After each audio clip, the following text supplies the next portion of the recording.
আসসালামু আলাইকুম, রাফিজিস কিচেনে স্বাগতম। এই তো চলে আসলাম আপনাদের সাথে সিম্পল এবং মজাদার রেসিপি নিয়ে, বিলম্ব রেসিপি নিয়ে। বিলম্ব রেসিপি আমি কই মাছ দিয়ে এই রেসিপিটা শেয়ার করব।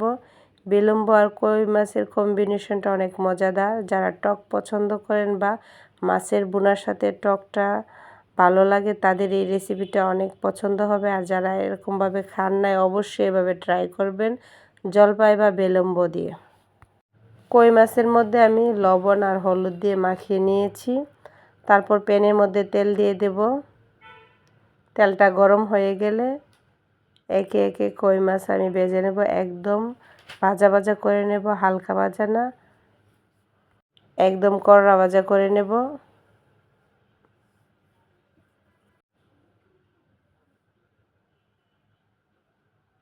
তারপর এক সাইড ভাজা হয়ে গেছে, আমি আরেক সাইড ভেজে নেব। একটু সময় নিয়ে ভেজে নিতে হবে মাছটাকে। একদম হালকা ভাজা হলে কই মাছ ভালো লাগে না, একদম কড়া ভাজা হলে কই মাছ যে কোনো টক ফলের সাথে রান্না করা যায়।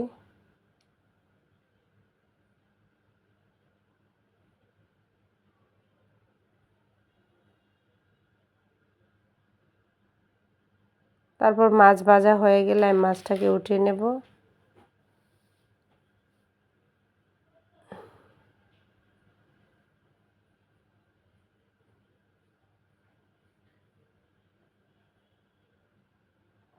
দেশি কই মাছের টেস্ট অন্যরকম, দেখেন একদম তেলটা শেষ করে নেয়।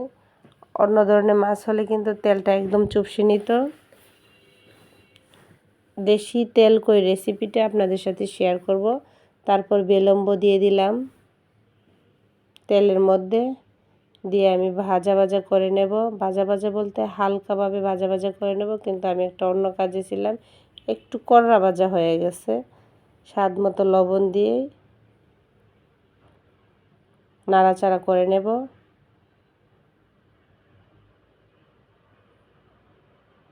কড়া ভাজা হয়েছে দেখে যে খারাপ লাগবে তা না, ভাজাটা অনেক ভালো হয়েছে।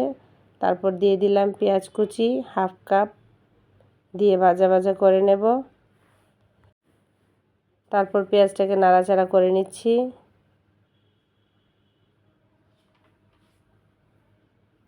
কয়েক মিনিট ভাজা হয়ে যাওয়ার পর তারপর দিয়ে দিলাম আদা বাটা,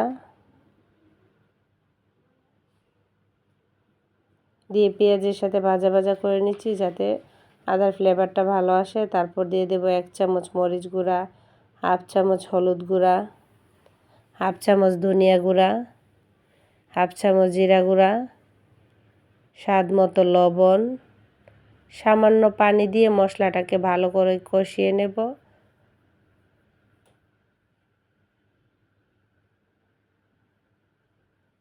একটু সময় নিয়ে মশলাটাকে কষিয়ে নিলে অনেকটা ভালো টেস্ট আসে।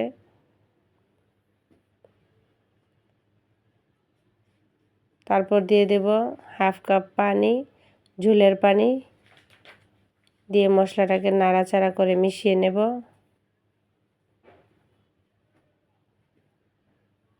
ঝোলটা বলক ওঠা পর্যন্ত অপেক্ষা করব। তারপর বলক চলে আসলে মাছ দিয়ে দিব।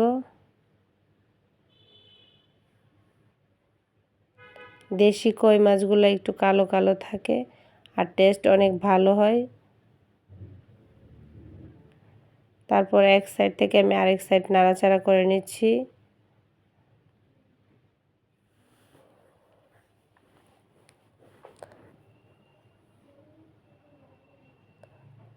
তারপর দিয়ে দেব ভেজে রাখা বিলম্ব।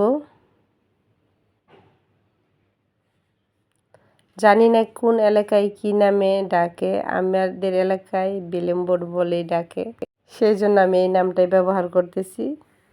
তারপর দিয়ে দিলাম, যাতে টকটা বের হয়ে না যায় ওইভাবেই দিতে হবে একদম লাস্ট টাইমে। তারপর দিয়ে দেব কাঁচামরিচ, ধনেপাতা, দিয়ে আমি ঢাকনা দিয়ে ঢেকে দেব একটু নাড়াচাড়া করে।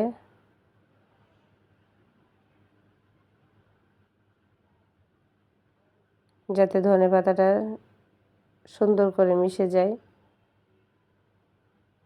তারপর ঢাকনা দিয়ে ঢেকে 10 মিনিটের মতো দমে রেখে দিয়েছিলাম। এই তো হয়ে গেল মজাদার তেল কই